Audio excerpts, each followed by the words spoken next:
On va commencer par une prière. Ok, Avinu, Malkeinu, notre Père, notre Roi, dans ton infinie bonté, tu nous as donné une série de textes qui témoignent de ta bonté. Tu as inspiré deux testaments, quatre évangiles, 66 livres qui illustrent ta relation avec l'humanité. Et aujourd'hui, nous te demandons d'envoyer ton Ruach HaKodesh, ton Saint-Esprit, pour que nous comprenions encore plus, que nous découvrions encore plus ta nature dans ta parole. Et tout ceci, nous prions au nom de Yeshua Mashiach, au nom de Jésus. Amen et Amen. Amen. Donc, j'ai toujours l'impression d'être parti pour quelques années, là, à chaque fois que je manque une semaine là, à Beth Ariel. Mais en tout cas, alors comme vous savez, on a nommé notre ministère la Memra. Memra est un mot en araméen, d'accord, qui veut dire la parole elle-même. La parole. Maintenant, qu'est-ce que nous avons à voir à faire avec l'araméen lui-même? Vous savez que il y a certaines parties de la Bible qui sont écrites en araméen. Vous avez par exemple Daniel chapitre 2 au chapitre 7 qui est en araméen et c'est très intéressant parce que l'araméen c'était le langage qui était parlé non seulement par les Babyloniens mais par les nations autour. Même les Égyptiens parlaient l'araméen. Ils utilisaient certaines des paroles. Et ce qui est intéressant encore c'est que Daniel 2 à Daniel 7 ça parle des prophéties de la fin des temps, ça parle aux nations. Donc, c'est écrit, on dirait que c'était écrit en leur langage. Nous avons aussi certaines parties d'Ezra, chapitre 4, 4, 8 à 6, 18, qui est écrit en araméen. Et nous retrouvons aussi des mots araméens dans le Nouveau Testament. Par exemple, le mot Abba, Abba Père. Le mot Abba est araméen. Vous avez aussi les mots comme Akeldama, qui veut dire le champ de sang dans Actes chapitre 1, Golgotha, le lieu du crâne, Ephratat, ouvre-toi, ça on trouve ça dans Marc et tout ça. Alors maintenant, c'est quoi cette connexion? Comment est-ce que l'araméen est venu dans notre Bible et comment ça se fait que dans le temps de Jésus, il parlait l'araméen? Parce qu'au fait, le langage principal était l'araméen. Alors ça, il faut remonter à 586 avant Jésus-Christ, là où il y a eu la diaspora. Alors même la diaspora, quand je parle de diaspora, je parle des Juifs qui ont été renvoyés de leur terre, d'accord? Alors on est en train de vivre cette diaspora parce que Jésus lui-même a parlé de cette diaspora dans Luc 21-24 en disant que c'est le temps des gentils, le temps des nations, d'accord? Et qui va s'arrêter, bien sûr, qui va prendre fin à la seconde venue. Bon, alors ce qui se passe, c'est que les Juifs, en ce temps-là, ont été renvoyés de leur terre et ils ont été amenés en Babylone. En Babylone, c'est là où ils ont appris l'araméen, d'accord? Et quand ils sont revenus 70 ans après, d'accord, ils ne parlaient plus l'hébreu. Et c'est pour ça qu'on va voir dans le livre d'Ezra et de Néhémie, surtout dans Néhémie, Ezra plutôt, ou Néhémie chapitre 8 surtout, où vous allez voir les prêtres donner l'instruction de l'hébreu. C'est-à-dire, ils traduisaient l'hébreu pour que les gens comprenaient le sens. Alors, depuis ce temps-là, les Juifs en parlaient surtout, en Israël, ils en parlaient surtout en araméen. Alors, parce qu'ils parlaient l'araméen, ils ont traduit la Bible en araméen. Et justement, ces Bibles, on les appelle les Targums, qui veut dire en araméen les traductions. Ok, de la même manière que pour les Juifs qui étaient en Alexandrie et qui parlaient surtout et seulement le grec, ils ont traduit la Bible en grec, dont ils l'ont appelé la Septante.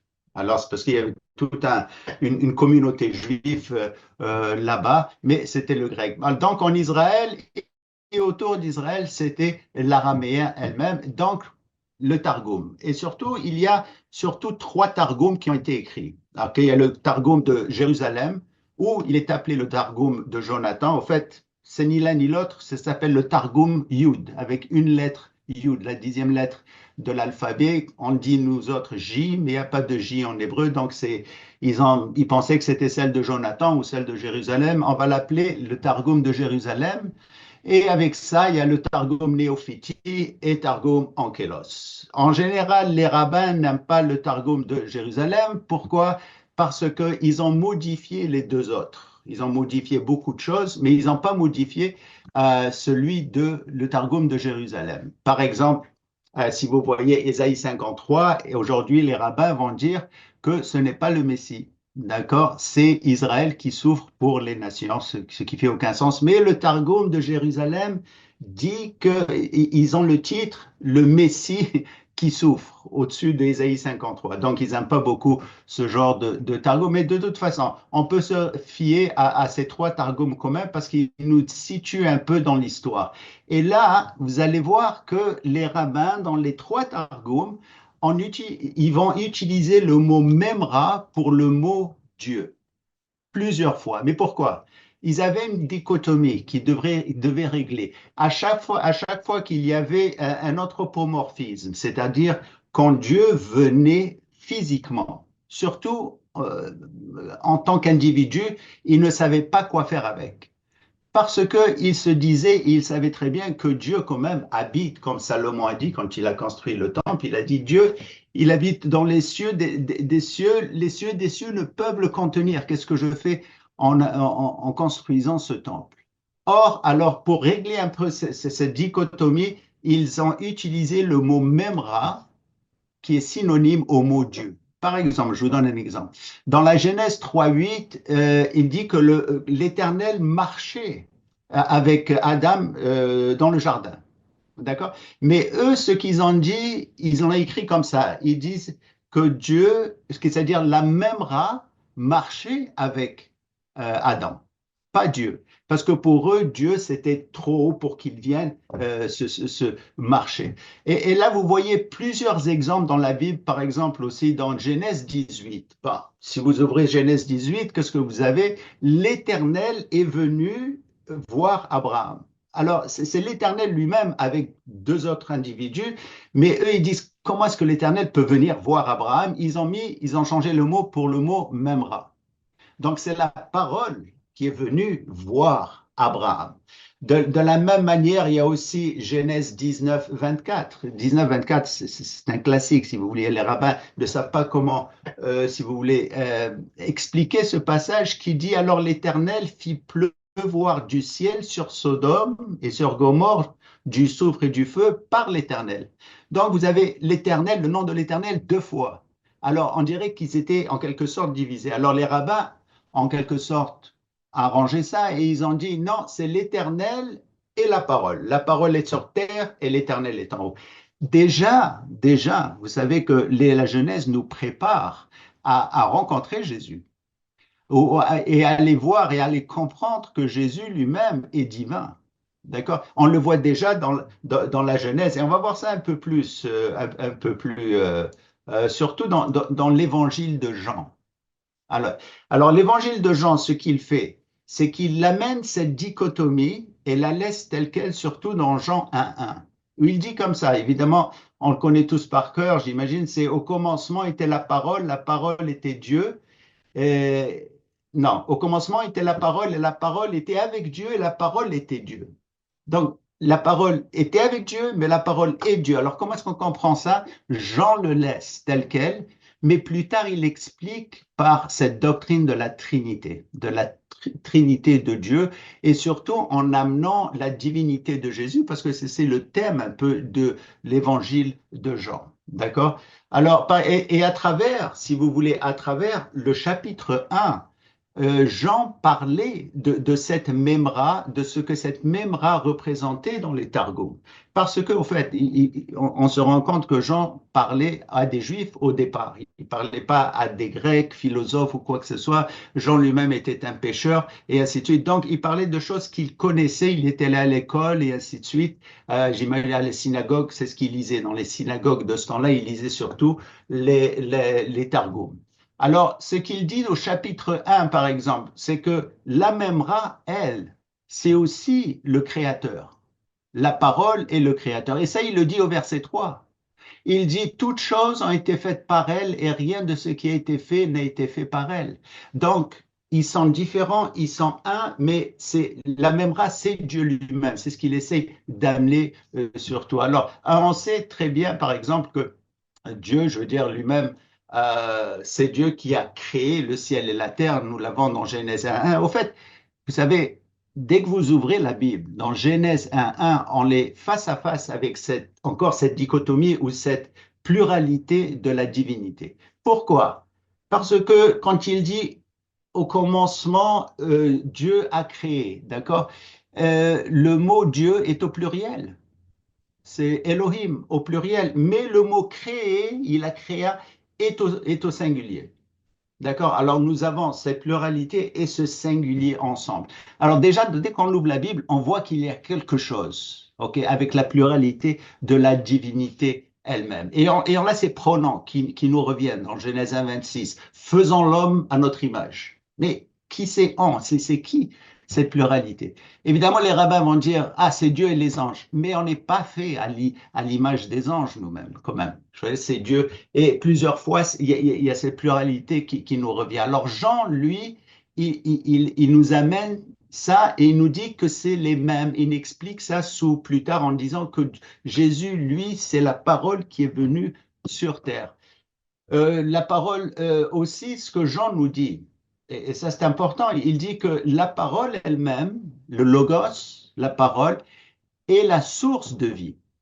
Source de vie. D'accord? Il le dit au verset 12 dans Jean chapitre 1. Il dit, mais à tous ceux qui l'ont reçu, à ceux qui croient en son nom, il a donné le pouvoir de devenir enfants de Dieu, lesquels sont nés.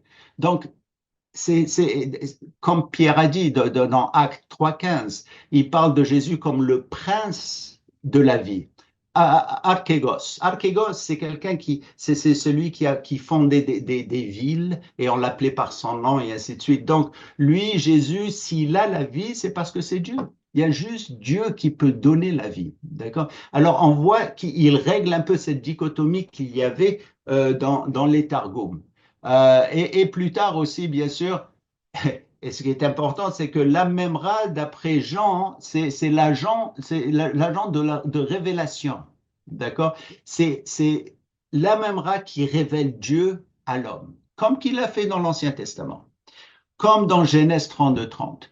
Quand Jacob s'est battu avec un individu, il était surpris, il a dit, mais j'ai vu Dieu face à face et je ne suis pas mort. D'accord. Alors, comment est-ce que se fait qu'il a vu Dieu et qu'il soit pas mort? Il était lui-même surpris. D'accord. Mais Jean règle ça. Il le dit d'ailleurs dans Jean 1:18. Il dit, personne n'a jamais vu Dieu, le Fils unique qui est dans le sein des Pères, et celui qui l'a fait connaître. Donc, c'est Jésus qui fait connaître Dieu. Alors, cette même race, cette parole, la même race qui était dans l'Ancien Testament, c'est ce que Jean vient leur dire. Et il leur dit, voilà, même race, elle est avec nous aujourd'hui, elle est venue. Et c'est ce qu'il dit de façon très, très forte au verset 14. 14, Jean 1:14, il dit, et la parole a été faite chair, il a habité avec nous. Maintenant, et on avait parlé de ça il y a 2 samedis, le mot habiter, ok, ce n'est pas un mot grec, c'est un mot qui a été emprunté de l'hébreu. Alors en grec, c'est skinos, skinou, d'accord, mais l'hébreu, c'est shekina, d'accord, les Grecs ne peuvent pas dire le mot she. Et alors, c'est pour ça qu'ils disent skino. Et c'est quoi la Shekinah? La Shekinah, c'est l'esprit de Dieu. C'est en quelque sorte quand Dieu vient habiter dans un endroit. Dans le nom du temple, c'est Mishkan. Mishkan. Alors, c'est un peu. Alors, ce que Jean dit, c'est que maintenant Dieu est venu, mais il est venu en une personne. Il n'est pas venu comme dans le temple, dans la Mishkan, il est venu en skino. Il est venu habiter parmi nous. Donc tout ça nous démontre et on voit que Jean a amené en quelque sorte ce mot memra, ok, ce qui est le logos, d'accord, et qui nous dit que maintenant Jésus lui-même est venu et à travers l'évangile de Jean d'ailleurs, il démontre plusieurs fois que Jésus lui-même est Dieu. D'ailleurs à la fin il y a le Thomas, quand ça se dit en français? Oui, qui dit, enfin, il avait douté et ainsi de suite. Et après, quand il a vu Jésus, il l'a appelé mon Dieu, mon Seigneur et mon Dieu. Mais Jésus, il n'a pas dit non, non, ne m'appelle pas comme ça. Non, non, il a accepté qu'on l'appelle mon Dieu. Donc, il a reconnu en quelque sorte le Dieu qui est venu habiter avec nous. Et ça, c'est extraordinaire, je veux dire, quand on voit ça. Parce que ce qu'on voit en Jésus, c'est un peu la personne qui nous amène vers le Père, mais c'est le Père en quelque sorte. C'est là où on s'arrête. C'est là où on peut plus, on pense plus, mais on sait que c'est lui, lui-même. Donc, c'est ce qui nous a amené à aller chercher ou à aller choisir ce mot Memra lui-même. D'accord? Alors c'est pour ça qu'on s'appelle Memra avec tout ce que Jésus représente, Memra Logos, la parole elle-même. Voilà. Amen. Quand Jésus est venu, on sait il était confronté avec une nouvelle religion. Et cette nouvelle religion est tellement différente, le Talmud est tellement différent des Écritures elles-mêmes. C'est pour ça qu'ils l'ont pas reconnu lui-même. Mais je suis persuadé que les rabbins ont construit ce Talmud. Ils ont fait ce Talmud pour ne pas reconnaître Jésus vraiment. Parce que si on reste dans la parole, il faut absolument, on a besoin d'un sauveur. Ça va nous mener directement à Jésus. Vous savez, quand Jésus a expliqué au couple là, dans la route de Émos, il leur a expliqué tout le Jésus, où est-ce qu'il était dans l'Ancien Testament. Vous savez que la Genèse, Alécha, Malachie et même évidemment Apocalypse, il est là dans tous les livres, mais alors de façon incroyable. Ouais, les différents targums. Alors là, une note de Giovanni qui nous demande de revenir sur les différents targums. Il y en a trois. On va l'appeler le Targum de Jérusalem, Targum Ankelos et Targum Néophiti. Alors, le Targum Ankelos et le Targum Néophiti ont été amenés à Babylone à un certain moment, parce qu'il y a des rabbins après 70, après la deuxième diaspora, si vous voulez, la deuxième partie de la diaspora, ils ont amené ces Targums et ils les ont modifiés. Ah, beaucoup de choses qui ont été modifiées, tandis que celui de Jérusalem est resté à Jérusalem et il contient des choses quand même assez importantes pour nous en ce qui concerne des faits historiques et de la façon dont ils voyaient les choses et la façon dont ils interprétaient certains passages bibliques en ce temps-là. Juste une phrase, après Daniel va prendre la relève. Écoute, le même race, ça rejoint un peu l'hébreu et le grec. Et ça nous amène à considérer le contexte historique des Écritures et aussi théologique. D'accord? Alors, on ne voulait pas l'appeler logos, on ne peut pas l'appeler, si tu veux, débar, le mot en hébreu. Alors, même c'était entre les deux. Et c'est aussi pour amener les personnes à poser la question que tu viens de poser. On leur explique.